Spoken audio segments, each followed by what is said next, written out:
Yo guys, it's CFB here. Welcome back to a brand new video. Welcome back to the channel today. Yes, we are here with the second game week of the Premier League. How fast has that gone, by the way? It felt like only the first game week was yesterday, you know what I'm trying to say? But we're here with the second game week for West Ham versus Chelsea. There's the match preview for West Ham versus Chelsea. So before we do get into it, please like, subscribe, hit the bell notification so you're notified every time I load a video. Also, first link in the description of my stream channel, my second channel. Go and check those out. Be very much appreciated. Without further ado, let's jump straight into it because I am sweating, absolutely sweating. I'm also here wearing this shirt. Why? Because we released the third kit shirt today. It's right here on the screen. I put it without the Club World Cup badge because I don't think the Club World Cup badge on it actually looks that great.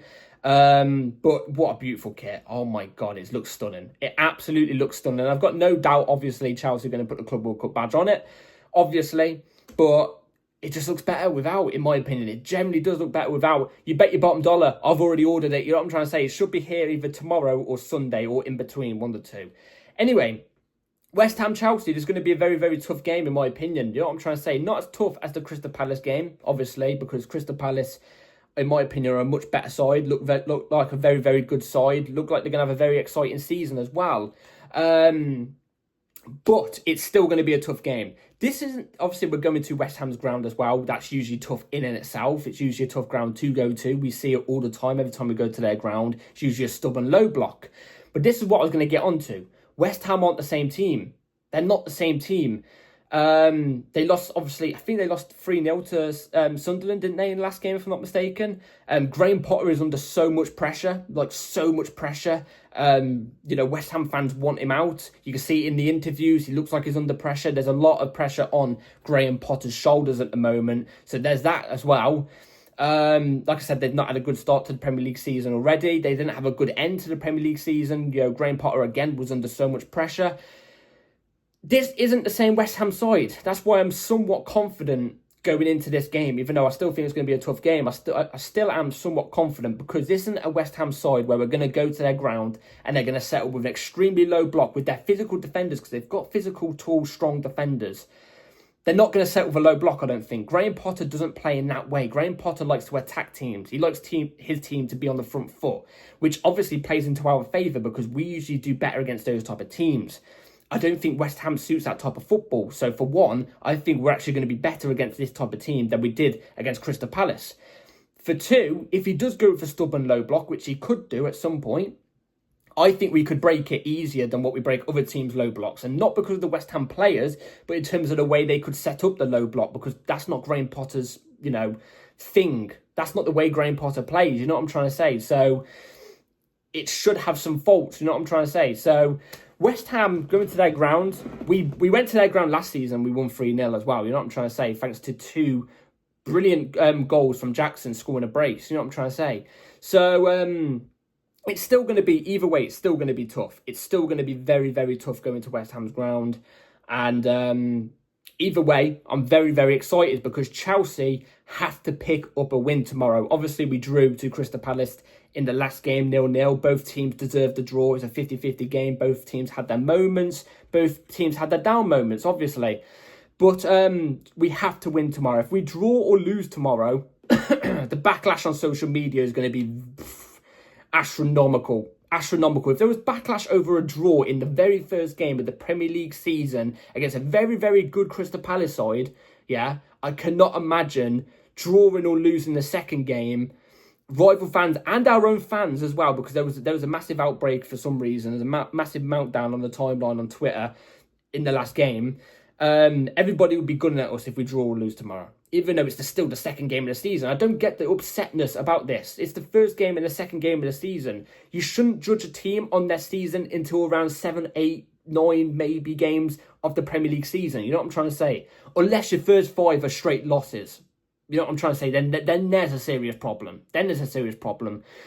But West Ham are the team in front of us tomorrow, and they don't look that great at the moment. They don't look that great. Again, you shouldn't really judge them off the last game, but they just lost to newly promoted Sunderland side. I think it was newly promoted Sunderland side. If it's not, let me comment down below. But they lost to them 3-0. They got demolished.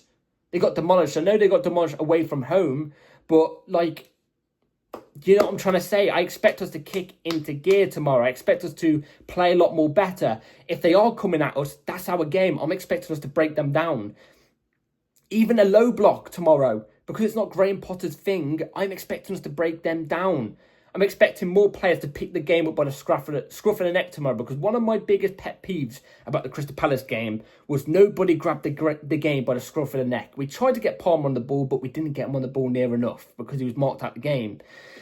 That's something for the players around Palmer and Maresca to work out, in my opinion. But not just that. The only player that really came on and tried something and tried a risk take, that was the biggest thing. I want players to take more risks, shots outside the box, more dribbles into the box if there's a low block.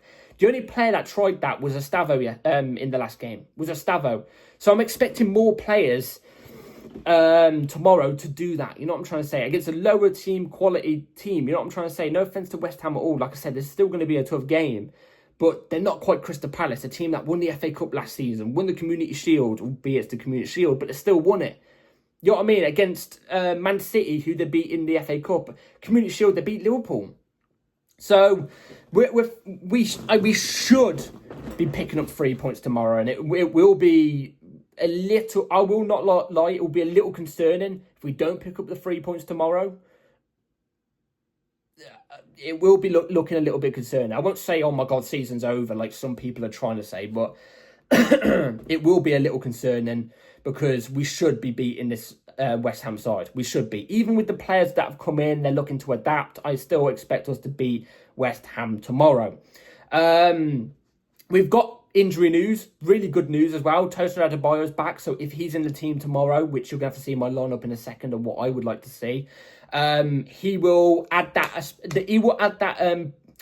that forward aggressive pass that we've been missing, that we lacked against Crystal Palace. You know what I'm trying to say? We don't have Colwell, who usually does it, and Tosin usually does it as well, and we didn't have him for that game. So we're going to have that back, hopefully, tomorrow. Somebody who can deliver that killer pass through the middle. You know what I'm saying? To split teams apart. We've got him back. We've got Wesley Fofana back as well. I don't know if he's 100% fit, but he is back. I think Badiashiel's still recovering. And Lavia is still recovering. I don't think Lavia is far off at all. So we've got some really good news in that sense. Really good news. Apart from that, I think that's it for the preview. Now let's move on to the lineup I would want to see tomorrow's game. So the lineup I want to go with for tomorrow is going to be right here on the screen. Robert Sanchez in goal, which we know is going to happen. He looked relatively quite comfortable in the last game, but apart from the free kick was awful. But anyway, we know he's going to be in net, so he's going to be in goal. Cucurella left back inverted into midfield, which means Reece James at right back as we've been inverting as the right centre back. Cucurella obviously has to start. I wouldn't mind seeing Gerard Hato, but that means for me, if Gerard Hato's in the team, that means Reece James inverts into midfield. But I think would be more. Do you know what? That's actually not a bad idea. Hato at left back, left centre back. Reece James in midfield. It adds more physicality to the team, doesn't it, in midfield? But I would rather go with Cucurella into the midfield. I'm more comfortable with that. That's what we know. That's what we know. We shouldn't be risk-taking at a ground away from home, you know what I'm saying? Reece James at right back, right centre-back, obviously. As well, with Reece James, he's comfortable at centre-back. Again, this is something we know. Reece James has to be in the team. He's captain as well, so it almost is like a has to be if he's available. Tosin Adebayo and Chalobah as the two centre-backs. Tosin obviously would fit in as a central centre-back. Chalobah as the left centre-back. That's what we have to go with at the moment because we haven't got an actual left centre-back. I trust Trev at left centre-back. My only problem with Trev at left centre-back is the fact that his passing is sometimes off. His passing on the ball sometimes is very off, but that's only because he's playing at left centre-back, not because he's a bad passer of the ball. But the problem with the last game is we had Chalobah and at Chempong. And Chalobah at left centre-back, like I said, can't pass the ball properly sometimes. And that Chempong isn't somebody that can give that killer pass. Tosin Adebayo being next to Trev could add that spice a little bit because he has got that killer pass in him. He's the one that can do that Colwell type pass down the middle to split a team apart. You know what I'm trying to say? So the fact that Tosin's available, I would throw him straight back in, especially the fact that it was only a minor injury. He's back in for me. He's back in because minor injuries shouldn't really, phase him that much. You know what I'm trying to say? So he has to be back in for me. I thought Chempong was great in the last game, but Tosin has to be in tomorrow. So yeah, Santos and Caicedo, I'm going to go within the double pivot. So I've took Enzo Fernandez out of the team. Enzo Fernandez hasn't really started much games in pre-season, did he, if I'm not mistaken? And also, I didn't think he had a good game in the last game. I really don't think he did. He looked off the pace. I'm going to go with Andre Santos. Also, he adds that different type of attacking ability. I know Enzo Fernandez scored multiple goals last season, scored loads of goals last season, and looked good, especially towards back end of last season. But Andre Santos, you can't deny, as an attacking midfielder, not as an attacking midfielder, but as a midfielder that can go forward, he is much better in that department, popping up around the edge of the box and stuff like that. I'd rather him in that position than Enzo, if you know what I'm trying to say. So I'm going to go with Andre Santos there to add that type of ability. With Cucurella inverting into the midfield, Caicedo should be fine. But that's why I was saying Hato at left back and Reece James inverting into midfield. I kind of wouldn't mind that if I saw it, actually.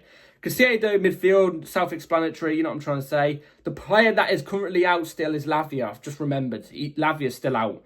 Pedro Neto off the left, because I'm going to be bringing in Estavo out on the right today. Gittins I've took out. Gittins didn't look particularly that great against Crystal Palace.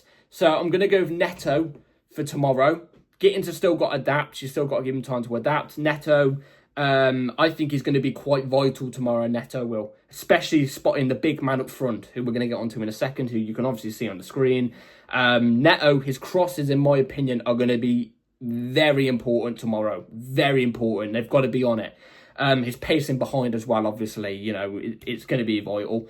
Estavo out on the right. I've gone with Estavo out on the right because his 1v1 ability against Crystal Palace was the best we saw out of any player on our team against Crystal Palace. You know what I'm trying to say? Even better than Gittins. You know, he was fearless. He wasn't scared to take players on. He looked like he had nothing to lose. And we need a player like that, especially in early games of the Premier League season, to pick us those points up. He even nearly scored a goal against Crystal Palace. You know what I'm trying to say? So I'm going to go for Stavo out on the right-hand side. Palmer down the middle in the 10. Obviously, we need to get Palmer on the ball more often. Hopefully, you know, he'll get on the ball more often than he did against Palace because he didn't get enough of the ball. But when he did, he created. So we need to get him on the ball more often. Delap as the ST. I've gone with Delap over João Pedro. João Pedro didn't have a great game last game. But I'm not judging him off that. He's been perfect since he's come to Chelsea, obviously.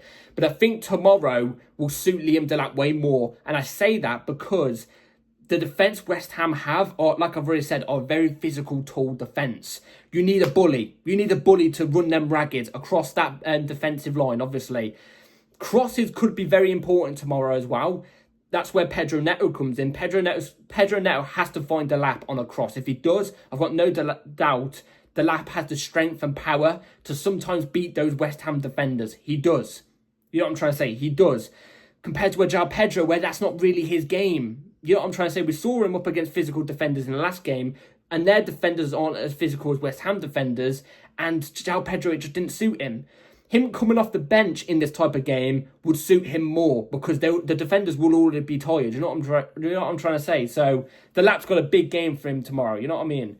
Anyway, that's the lineup I'm going to go for tomorrow. Let me comment down below what you'd go with. So, score predictions for West Ham versus Chelsea. I've got to say this, by the way. It seems like we always play Crystal Palace and West Ham in like the first 5 games of the Premier League season. Is it just me? But it always seems like that every single season. Because we did it in the Poch season, which was 23-24. We did it last season, which was 24-25. We're doing it this season, 25-26. I don't know. It always seems like, especially West Ham, it seems like we always play West Ham at the start of the season at their ground. What is that about? I don't even know. It's going to be tough. It is going to be tough, but I mean, if newly promoted Sunderland, who would look like a good side, managed to get a 3-0 win against West Ham, surely we should be able to do the deed, even though it's at West Ham's ground. You know what I'm trying to say? So I'm going to go... Look, West Ham still have good players. They still have good players. But I'm going to go with West Ham 1, Chelsea 2. I'm going to go for 2-0 win to Chelsea. I don't think it's going to be a close, tight 2-1 win. I think we're going to be the much better team. I don't think we're going to be under much threat, but we're going to concede at some point. You know what I'm trying to say? It may even be when we're 2-0 up, but I think we will have the game at flow and comfortable, in my opinion. So Anyway, let me in the comments down below what your score prediction is. I'd be very intrigued to know. That is it for today's video, guys. Hopefully you've all enjoyed. I'm in a little bit of a rush today, so I'm sorry if it's not the best match preview. So if you stay tuned all the way till the end, I do really appreciate it. I'm in a very big rush at the moment, so I do apologise. And yeah, thank you all for watching. Please like, subscribe, hit the bell notification so you're notified for my video tomorrow, an hour after the game, for my match review of the game. And yeah, take care. See you tomorrow. Let's get a win, Chelsea. Let's get the first win of the Premier League season. Come on. Take care. Peace.